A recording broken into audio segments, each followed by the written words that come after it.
हरिओम. भगवान आद्य श्री शंकराचार्य कृत श्रीकृष्णाष्टकम, योगदास श्री जयगणेश जोशी यांचे निरूपण. स्तोत्र 8. विदग्ध गोपिका मनो मनोज्ञतल्पशायिनम् नमामि कुञ्जकानने प्रवृद्धवह्निपायिनम्. यदा यदा यथा तथा तथैव कृष्णसत्कथा मया सदैव गीयतां तथा कृपा विधीयताम्. प्रमाणिकाष्टकद्वयं जपत्यधित्ययः पुमान् भवेत्स नन्दनन्दने भवे भवे सुभक्तिमान्. भवेत्स नन्दनन्दने भवे भवे सुभक्तिमान्. अनुताप झालेल्या गोपिकांचे मन जाणून त्यांच्या कोमल मनावर अधिराज्य करणाऱ्या, हिरव्यागार घनदाट जंगलात लागलेला भीषण वणवा पिऊन टाकणाऱ्या अशा श्रीकृष्णाला मी नमन करतो. माझ्यावर अशा प्रकारची कृपा करावी की जसे जमेल तसे माझ्याकडून नेहमी श्रीकृष्णाच्या चरित्राचे गायन केले जाऊ दे. जे प्रामाणिकपणे या श्रीकृष्णाष्टकाचा जप केल्याप्रमाणे त्याचा पाठ करतील ते सदा आनंदात राहून जन्मोजन्मी श्रीकृष्णाचे अनन्य भक्त होतील. विदग्ध गोपिका मनो मनोज्ञतल्पशायिनम्. अनुताप झालेल्या गोपिकांचे मन जाणून त्यांच्या कोमल मनावर राज्य करणाऱ्या. विदग्ध गोपिका मनोज्ञत अल्पशायिनम्. विदग्ध अनुताप, मनोज्ञत मन जाणून, अल्प कोमल, शायिनम अधिराज्य. भगवान आद्य श्री शंकराचार्य अनुताप झालेल्या गोपिकांचे मन जाणून त्यांच्या कोमल मनावर राज्य करणारा असे श्रीकृष्णाचे वैशिष्ट्य म्हणून सांगत आहेत. कृपा करून येथे श्रीकृष्ण आणि गोपी यांच्यामध्ये प्रेम, वासना, कामना किंवा तत्सम असला कसला विचार करू नये, ही कळकळीची विनंती. अशामुळे विनाकारण श्रीकृष्णाबद्दल जनसामान्यांमध्ये गैरसमज निर्माण होतात. तसेच श्रीकृष्णाबद्दल चुकीचा आदर्श मनात घर करतो आणि असा चुकीचा आदर्श चटकन स्वीकारून त्याप्रमाणे प्रत्यक्ष आचरण केले जाते. उदाहरणार्थ, दहीकाला, टिपऱ्या, रास, दांडिया, गरबा, बहुभार्या, युद्ध प्रवृत्ती, मायावी चेटूक इत्यादी श्रीकृष्णाबद्दल अगोदरच भरपूर गैरसमज आहेत. कारण असे छचोर विचार अगोदरच आपल्या मनात असतात. अशामुळे त्यांना खतपाणी मिळते.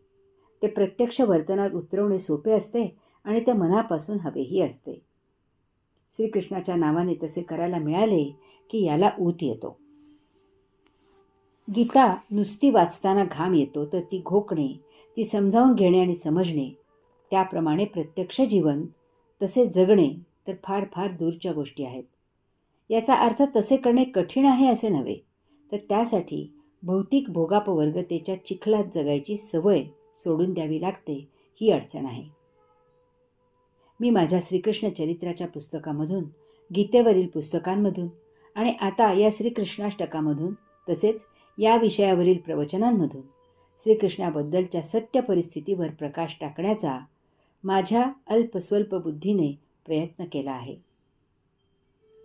कृपया इतपत भान असावे की श्रीकृष्णाष्टक भगवान आद्य श्री शंकराचार्यांनी लिहिलेले आहे.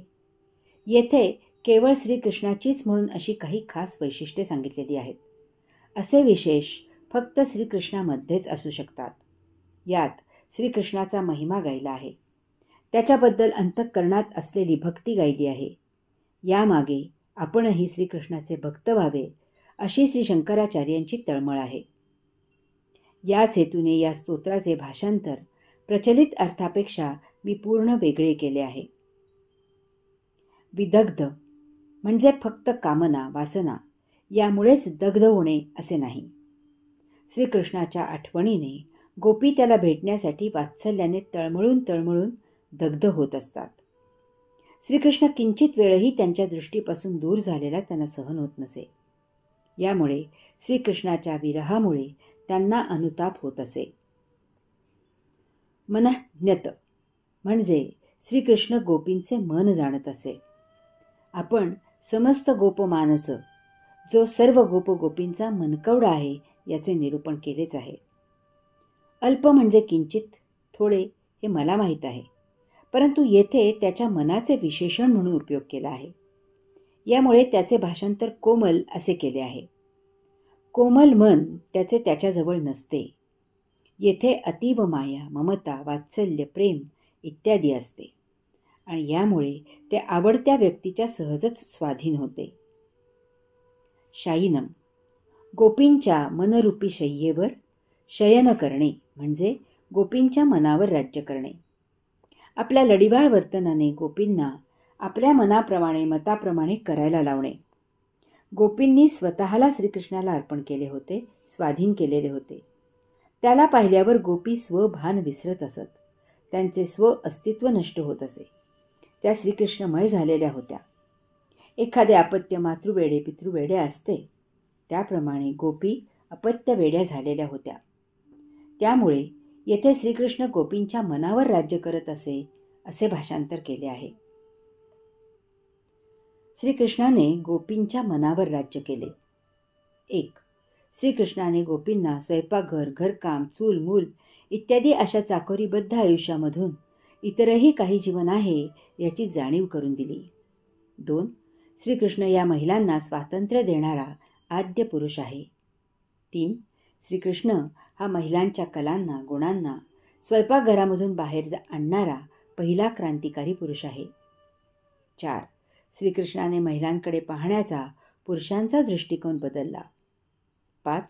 श्रीकृष्णाने गोपींच्या संगोपन करणे या गुणाला व्यापक रूप दिले. 6.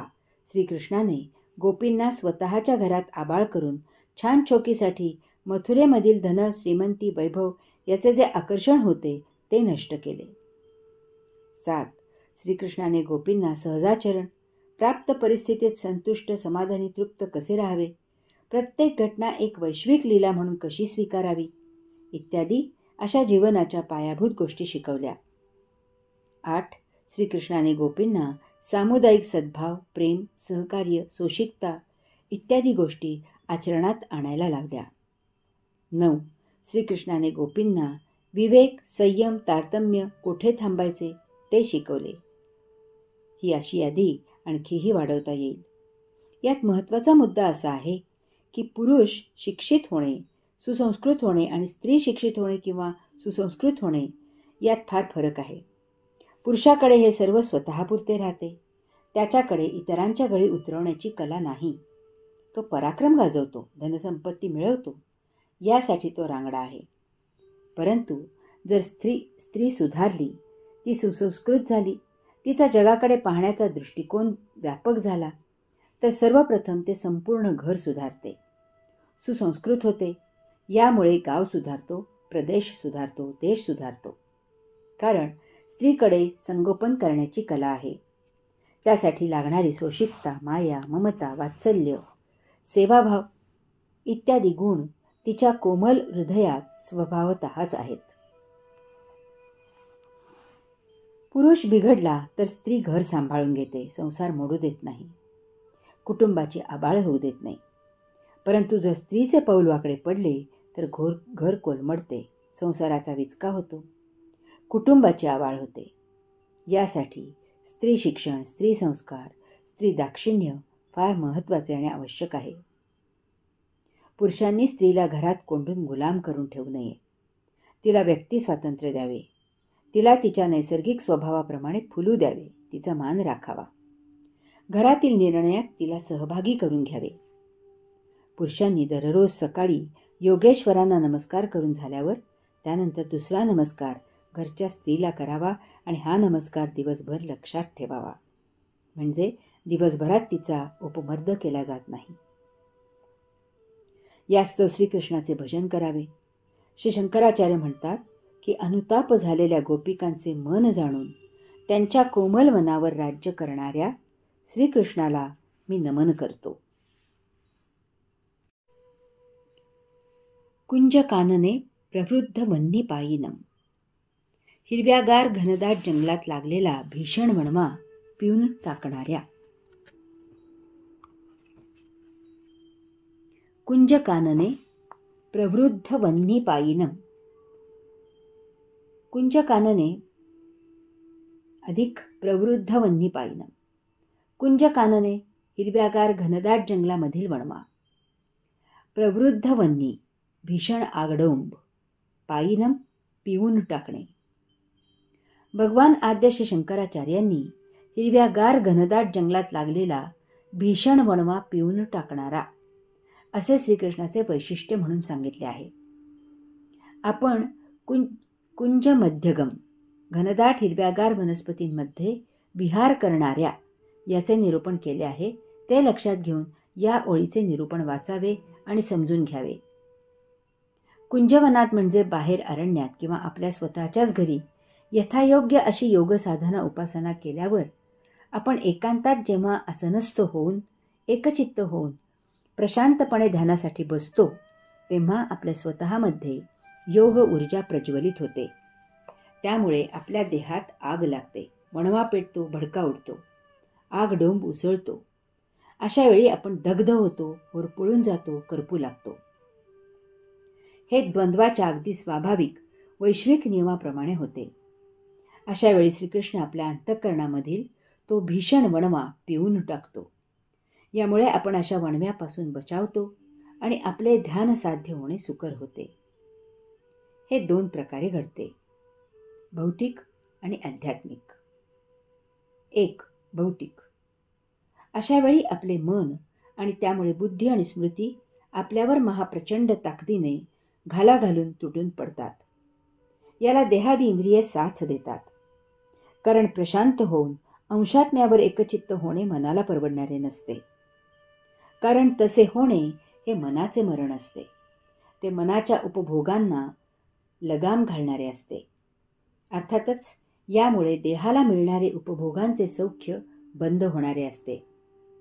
आपण प्रशांत होऊन अंशात्म्यावर ध्यान लावू लागल्यावर मन जागे होते आणि ते सक्रिय होऊन स्मृतीला सूचना देऊन अगदी बालपणापासून ते आत्तापर्यंतच्या सर्व घटनांचा आढावा घेऊन आठवणींचा गदारोळ उडवून देते. याच वेळी मनाच्या चिथावणीमुळे बुद्धी अशा भूतकाळातील घटनांमुळे काय काय घडले आणि काय काय घडले नाही, जे घडले त्यामुळे काय झाले, काय घडायला हवे होते, त्यामुळे काय होऊ शकले असते, भविष्यात काय घडावे, इत्यादी इत्यादी असे अनंत विचारांचे थैमान घालून काहूर माजवते. यावेळी पंच ज्ञानेंद्रिये, पंचकर्मेंद्रिये आणि उर्वरित देह काही गप्प बसत नाही. अशा वेळी देहाला कुठेतरी खाज सुटते. आसन बदलावे असे पायांना वाटते, हस्तमुद्रा बदलावी असे हातांना वाटते. कान टवकारून दूरवरचा वेध घेतात, डोळे किलकिले करून पाहावेसे वाटते, जांभई येते, उचकी लागते, शिंक येते, इत्यादी अशा विघ्नांची मालिका सुरू होते. या सर्वांचा एकच उद्देश असतो की आपण प्रशांत बसू नये, आपण ध्यान लावू नये. हाच तो अंतःकरण रूपी हिरव्यागार घनदाट जंगलात लागलेला भीषण वणवा असतो. हाच तो आगडोंब उसळलेला असतो. तथापि अशा वेळी आपल्या अंतःकरणामधील अंशात्मा रूपी श्रीकृष्ण हा सर्व वणवा पिऊन टाकतो. म्हणजे ते असे होते. योगगुरूंच्या पावन मार्गदर्शनाने ध्यानाला बसण्यापूर्वी आपण योग साधना उपासना केलेली असते. आपल्यावर योगगुरूंच्या पुस्तकांमधून, प्रवचनांच्या माध्यमामधून अमृतवाणी रूपी आध्यात्मिक सिंचन झालेले असते. या योगे आपण ठामपणे इंद्रियांच्या या सर्व उचापतींची उपेक्षा करतो. कारण योग साधना, उपासना, प्रवचने या योगे आपण ज्ञानयोगाने अंशात्मा रूपी श्रीकृष्णाच्या सन्निध असतो आणि भक्तियोगाने आपण अंशात्मा रूपी श्रीकृष्णमय झालेले असतो. अशा या आध्यात्मिक पार्श्वभूमीवर आता कर्मयोगामध्येही म्हणजे योग साधनेतही आपण देहादी इंद्रियांची उपेक्षा करतो. याचा अद्भुत परिणाम म्हणजे अशी आग यथाकाळ लावण्याचा उपयोग केल्यावर मनाला देहादी इंद्रिये साथ देणे थांबवतात. यामुळे मन निष्प्रभ होते, ते एकटे पडते आणि निष्क्रिय अवस्थेत पडून राहण्यापेक्षा ते आपल्या अध्यात्माच्या यात्रेत सहभागी होते, साथीदार होते. वणवा पेटवणारे मनच विझते. आग लावणारे मनच प्रशांत होते. आपण सहजच ध्यानस्थ होतो. 2. आध्यात्मिक. भौतिक वणवा विझवल्यावर, देहादिंद्रिये प्रशांत झाल्यावर, मन योग कार्याला प्रवृत्त झाल्यावर आपली समाधी लागू लागते आणि येथे महाभीषण असा आध्यात्मिक वणवा पेटतो. महाआगडोंब उसळतो आणि भडका उडतो. पहिल्या चक्रात असलेली आपली कुंडलिनी प्रज्वलित होते. त्या योगे पहिल्या चक्रामधून कुंडलिनी आपली जागा सोडते. ती सुषुम्ना नाडी मार्गे ऊर्ध्वगामी यात्रा सुरू करते. ती दुसऱ्या चक्रात पोहोचते. अशा प्रकारे पहिल्या चक्रातील वणवा अंशात्मारूपी श्रीकृष्ण पिऊन टाकतो. आता पहिल्या चक्रासभोवतीचा परिसर श्रीकृष्णमय होतो. दुसऱ्या चक्रात पोहोचल्यावर कुंडलिनी तेथे मुक्कामाला असलेले काम, क्रोध, मोह, मद, मत्सर, माया आणि अहंकार असे सप्तरिपू जाळून भस्म करते. याचा परिणाम म्हणून नवीन संचित निर्माण होणे पूर्णतः थांबते. येथून ती तिसऱ्या चक्रात पोहोचते. अशा प्रकारे दुसऱ्या चक्रातील वणवा अंशात्मारूपी श्रीकृष्ण पिऊन टाकतो. आता दुसऱ्या चक्रासभोवतीचा परिसर श्रीकृष्णमय होतो. तिसऱ्या चक्रात पोहोचल्यावर कुंडलिनी सृजनाची जननक्रिया क्षीण करते, निष्प्रभ करते, हीनदीन करते. आपण भौतिक भोग प्रवृत्तीपासून दूर होतो. आता आपल्याला देहधर्मापुरतेच भौतिक आकर्षण उरते. येथून यात्रा करून कुंडलिनी चौथ्या चक्रात पोहोचते. अशा प्रकारे तिसऱ्या चक्रातील वणवा अंशात्मारूपी श्रीकृष्ण पिऊन टाकतो.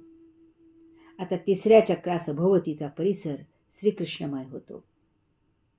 चौथ्या चक्रात पोहोचल्यावर कुंडलिनीमधील योग ऊर्जा सहन न झाल्यामुळे मन जीवात्म्यात विलीन होते. येथे स्मृतीमधून संचित प्रसरण होणे क्षीण होते. गतसंचितापासून आपली सुटका होते. आता एखाद्या प्रसंगानुरूप जरी गतस्मृती चाळवल्या गेल्या तरी त्या प्रसंगापुरत्याच असतात आणि प्रसंग निभावला की त्या पुन्हा क्षीण होतात. त्यामधून भोग निर्माण होत नाहीत. आता येथे एक फार महत्त्वाची गोष्ट घडते. आपला जीव पूर्णपणे अंशात्म्याला संलग्न होतो. त्याला आता जीवात्मा अशी उपाधी प्राप्त होते. येथे बुद्धी जीवात्मामय होते. येथून यात्रा करून कुंडलिनी पाचव्या चक्रात पोहोचते. अशा प्रकारे चौथ्या चक्रातील वणवा अंशात्मारूपी श्रीकृष्ण पिऊन टाकतो. आता चौथ्या चक्रासभोवतीचा परिसर श्रीकृष्णमय होतो. पाचव्या चक्रात पोहोचल्यावर कुंडलिनी ब्रह्मरंध्र भेदते आणि ती सहाव्या चक्रात पोहोचते. अशा प्रकारे पाचव्या चक्रातील वणवा अंशात्मारूपी श्रीकृष्ण पिऊन टाकतो. आता पाचव्या चक्रासभोवतीचा परिसर श्रीकृष्णमय होतो. सहाव्या चक्रात पोहोचल्यावर कुंडलिनी तिसऱ्या नेत्रामधून अयोगिक गोष्टी देहाबाहेर फेकते. तेथे आपल्याला सोहम ज्ञान ध्यान प्रसाद प्राप्त होतो. आपण योगी संन्यासी होतो. येथे जीवाशिवाचा योग जुळून येतो. येथून यात्रा करून कुंडलिनी सातव्या चक्रात पोहोचते. अशा प्रकारे सहाव्या चक्रातील वणवा अंशात्मारूपी श्रीकृष्ण पिऊन टाकतो आणि आता सहाव्या चक्रासभोवतीचा परिसर श्रीकृष्णमय होतो. सातव्या चक्रात आध्यात्मिक वणवा प्रशांत होतो.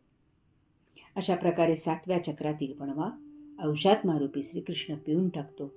आता सातव्या चक्रासभोवतीचा परिसर श्रीकृष्णमय होतो.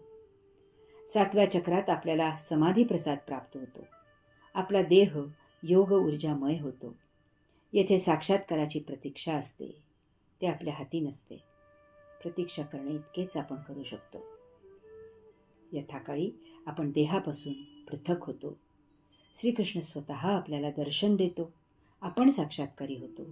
अनुभूती प्राप्त होते. यामधून व्युत्थान झाल्यावर आता देह जीवित असेपर्यंत आपण योग कार्य करू लागतो. आपल्या देहाचा उपयोग श्रीकृष्ण त्याच्या कार्यासाठी माध्यम म्हणून करू लागतो. आपले भौतिक जीवन समाप्त होते. असे आध्यात्मिक कार्य यथाशक्ती भरपूर करत असावे.